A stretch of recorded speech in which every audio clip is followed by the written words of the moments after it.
Hello hi అండి. మరో కొత్త విషయం. ద్రోణాచార్యుడు ఏకలవుడు బొట్టన వేలు తీసుకున్నాడని మనకు తెలుసు కథలో. కానీ ఎందుకు తీసుకున్నాడో మీకు తెలుసా? దానికి ఒక కారణం ఉందండి. ద్రోణాచార్యుడు విలువిద్య నేర్పించిన తర్వాత అర్జునుడు వాళ్ళందరూ అంటే వాళ్ళు నేర్చుకున్న విద్య కరెక్టా కాదా అని టెస్ట్ చేసుకోవడానికి అడవికి వెళ్ళారు. వెళ్తే క్రూరమృగాన్ని సంహరించడానికి వెళ్ళారు. వెళ్ళినప్పుడు వాళ్ళతో పాటు అడవి కుక్కలు కూడా తీసుకెళ్ళారు.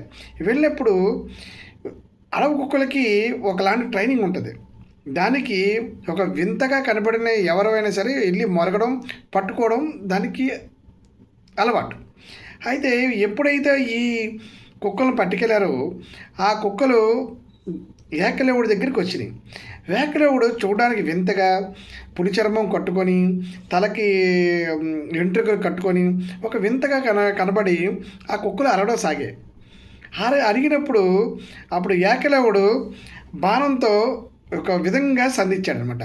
అంటే కుక్క బావు నడిచినప్పుడు అరవకుండా నోరుని ఇలాగా కింద దవడ నుంచి 6 బాణాలు, పైటి దవడికి 6 బాణాలు, 12 బాణాలు వేసి వదిలేశాడనమాట.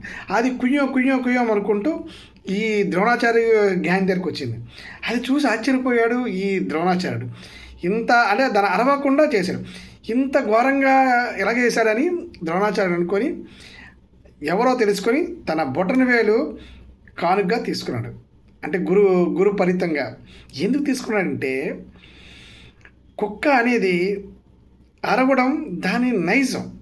సో అంత దాన్ని తట్టుకోలేక తన కోపాన్ని ఎక్కడైతే చూపించాడో అలాంటి గొప్ప విద్య ఉన్న కోపజ్ఞుడైన పర్సను లోకంలో ఉంటే అది ధర్మము కరెక్ట్గా జరగదు అని గురువు ఆలోచించి తన బొట్టన వేలు తీసుకోవడం జరిగింది.